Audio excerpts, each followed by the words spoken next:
Parang yung nasunog. Ano ang kulay? Yung sa dulong yun, yung taas na yun. Oh. Alin? Yung building na yun. Yung kulay parang... Sadya naman kulay gayon. Sadya kayo.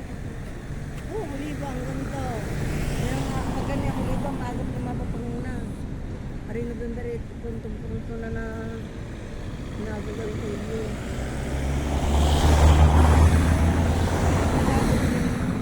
Alam mo, may niregalo ko sa amo ko 25 years na yata yun o 15 years. Oliba, nabunga na rin. Regalo. Saan itinan eh? Sa Tiracho? Sa Pasong Malaki. Nga, sa Tiracho. Hindi, sa Pregeni. Yan. Yan pang olive. Olive. Yan. Mainipin pala si Bita. Naka, hindi pwede pala ito ng mga biyahe. Ha? Hindi pwede yan ng mga biyahe. Mahirap. Hindi pwede pala ikaw Bita ng ano, yung maghapunan. Hindi ka nga sabi mo hindi ate Bita, hindi pwede sa ating galang ito dahil maghapon lakad-lakad kailangan sa Tibita hindi siya nagbalak dito. O bumili lang ng isa gusto 3 araw. Pero hindi ako pinagkalgalit dito para dito kami.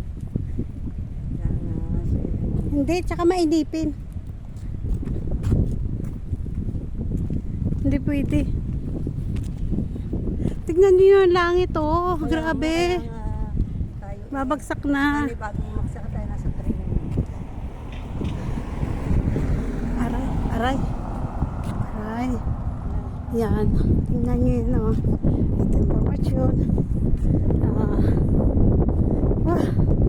Ay init. Ang lamig. Mahangin. Init. Lalamig. Mainit. Mainit. Sabi malilo, malamig. Iya. Parang kayo. Okay. Kanina nga lumulubuan mula din sabi ko kung ako nakapagdala ng pambalabas sa likod. Nag-ausway sa likod. Yan. Okay. Okay po. Yan na. Ouch!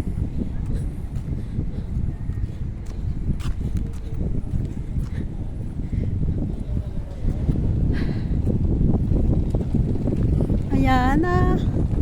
Ayan na, ayan na. Ang ulan. Ha ha ha. Ha ha ha. Nilis ko na sombrero ko. Dahil baka mapayin ng hangin. Ayan o. Ang sao. Yan. Ang sao. Sa Jagar niya ako ulan.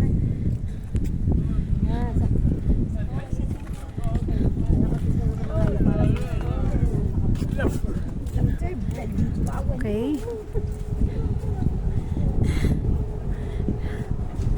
Yan ang McDonald's. At kami po ngayon ay magma-McDonald's naman. Dahil kami oo naman. Dito naman po kami sa McDonald's.